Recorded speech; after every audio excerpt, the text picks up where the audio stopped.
Welcome to our channel. Sebanyak 19 negara telah merapat ke BRICS untuk menjadi anggota. Bagi sebagian pengamat politik internasional, ini dinilai sebagai fenomena perlawanan terhadap hegemoni kekuatan ekonomi yang dipimpin Amerika Serikat dan sekutunya.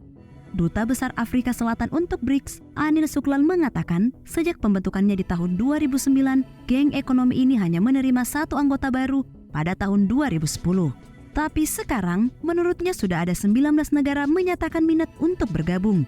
Dalam sejumlah pemberitaan, sejumlah negara tersebut antara lain negara-negara Arab dan Timur Tengah. Lantas, benarkah ekspansi BRICS ke berbagai negara di dunia memberi indikasi akan berakhirnya kekuasaan Amerika Serikat dan sekutunya? Mengapa negara-negara Arab dan Timur Tengah yang notabene-nya merupakan sekutu Paman Sam mempertimbangkan untuk bergabung dengan BRICS? Ikuti terus ulasan ini untuk tahu jawabannya.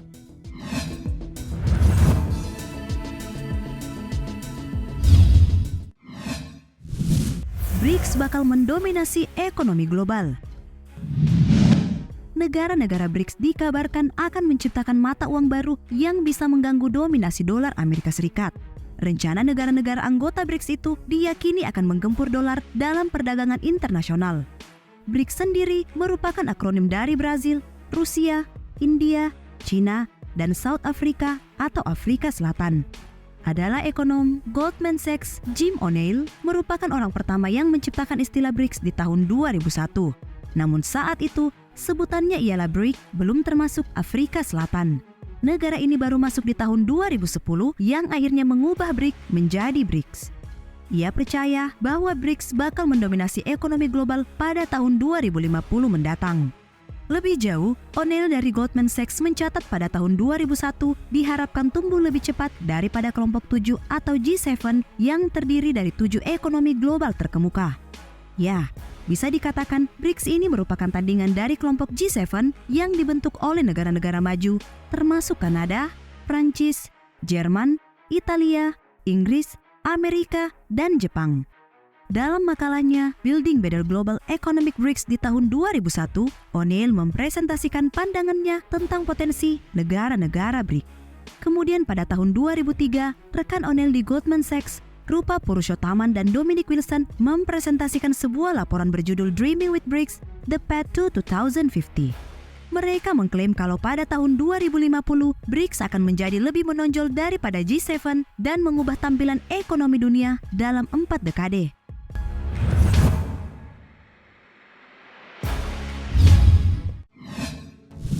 Ekspansi BRICS.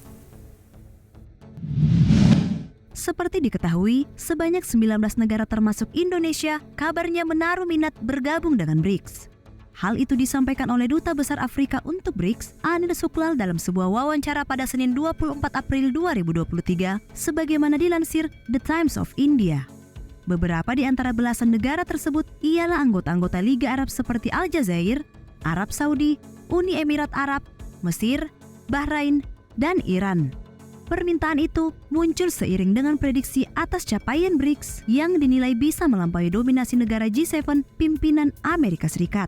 Didasarkan pada laporan Bloomberg, gabungan kekuatan negara berkembang itu bakal segera mengalahkan negara terkaya di dunia saat ini. Arab Saudi, Aljazair, Mesir, Bahrain, dan Iran telah secara resmi meminta untuk bergabung dengan BRICS saat aliansi tersebut bersiap untuk mengadakan pertemuan puncak tahunannya di Cape Town, Afrika Selatan. Suklal sendiri mengkonfirmasi pertemuan BRICS di Afrika Selatan itu salah satunya akan membahas ekspansi kelompoknya. 13 negara telah secara resmi meminta untuk bergabung dan 6 lainnya meminta secara informal. Kami menerima usulan untuk bergabung setiap hari, kata Anil Suklal ketika diwawancarai.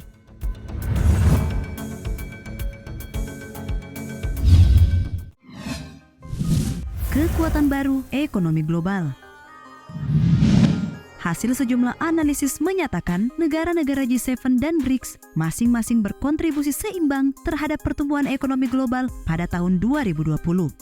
Sementara dalam riset berjudul The BRICS Has Overtaken the G7 in Global GDP, 5 negara BRICS saat ini menyumbang 31,5% dari total PDB global, sedangkan pangsa G7 turun menjadi 30%.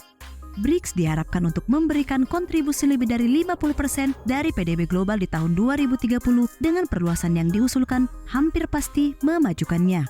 Di saat yang hampir bersamaan, kinerja G7 telah mengalami penurunan. Pada tahun 2028, G7 diproyeksikan hanya berkontribusi terhadap 27,8% dari ekonomi dunia. Sementara BRICS merangsek menjadi 35%. Wakil Ketua Duma Negara Rusia, Alexander Babakov mengungkapkan bahwa BRICS sedang bekerja untuk mengembangkan mata uang baru yang akan dipresentasikan pada pertemuan puncak organisasi. Duma sendiri merupakan lembaga legislatif majelis yang menjadi bagian dari Majelis Federal Rusia yang berbasis di Moskow. Negara-negara anggota BRICS menyumbang lebih dari 40% populasi global dan sekitar 1/4 dari PDB global. Ketertarikan dari negara-negara untuk bergabung dengan BRICS datang pada saat semakin banyak pemerintah negara yang menjauh dari dolar Amerika Serikat. Greenback, sebutan bagi dolar Amerika Serikat, menjadi lebih tidak dapat diandalkan untuk ekonomi dunia karena kenaikan suku bunga yang diatur oleh Federal Reserve Amerika Serikat yang notabene-nya bukan milik pemerintah. Selain itu, juga terjadi kemerosotan bank terhadap dolar melalui sanksi keuangan. Ya, Amerika Serikat dinilai arogan dan sesekali licik dalam hal ini. Sementara itu, Barat, terutama Eropa, sedang menghadapi krisis energi yang meningkat akibat sanksi yang menargetkan pasar energi Rusia lantaran invasi ke Ukraina, ditambah dengan sabotase Amerika Serikat terhadap pipa Nord Stream.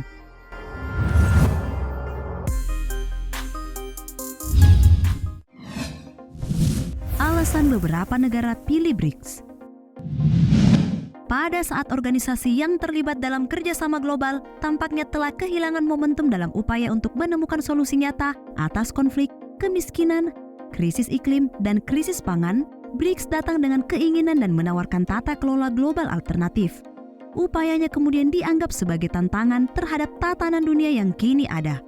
Negara-negara BRICS yang secara kolektif mewakili 27% dari wilayah geografis dunia dan merupakan rumah bagi 42 populasi global berbagi fitur struktural yang signifikan seperti pertumbuhan ekonomi yang pesat, kemampuan militer yang substansial, dan pengaruh politik yang meningkat dalam lembaga pemerintahan global.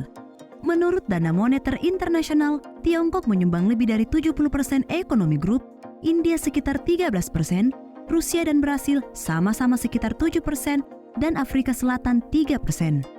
Sejak tahun 2022, BRICS kembali menarik perhatian dunia setelah Presiden Forum Internasional organisasi itu, Purnima Anand, mengungkap bahwa Arab Saudi, Turki, dan Mesir berencana mendekati BRICS.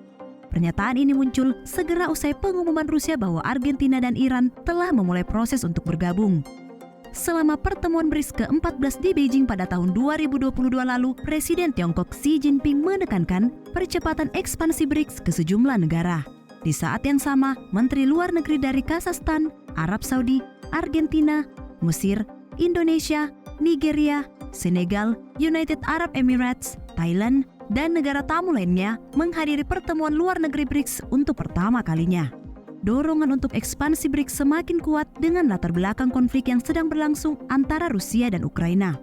Persaingan yang semakin intensif antara Tiongkok dan Amerika Serikat dan konfrontasi antara Timur dan Barat secara umum juga turut berkontribusi terhadap ekspansi aliansi ekonomi ini. Ya, pada akhirnya, baik Timur maupun Barat bertujuan untuk mengkonsolidasikan kubu mereka dengan memperluas jaringan dan mitra mereka. Anggota BRICS bertujuan untuk merekrut negara-negara simpul yang menempati lokasi strategis utama dalam pertumbuhan ekonomi. Oleh karena itu, tidak mengherankan jika ada minat untuk membawa Turki, Mesir, dan Arab Saudi ke dalam kubu. Nah, menurut kalian, mampukah koalisi ekonomi satu ini benar-benar meruntuhkan dominasi Amerika Serikat?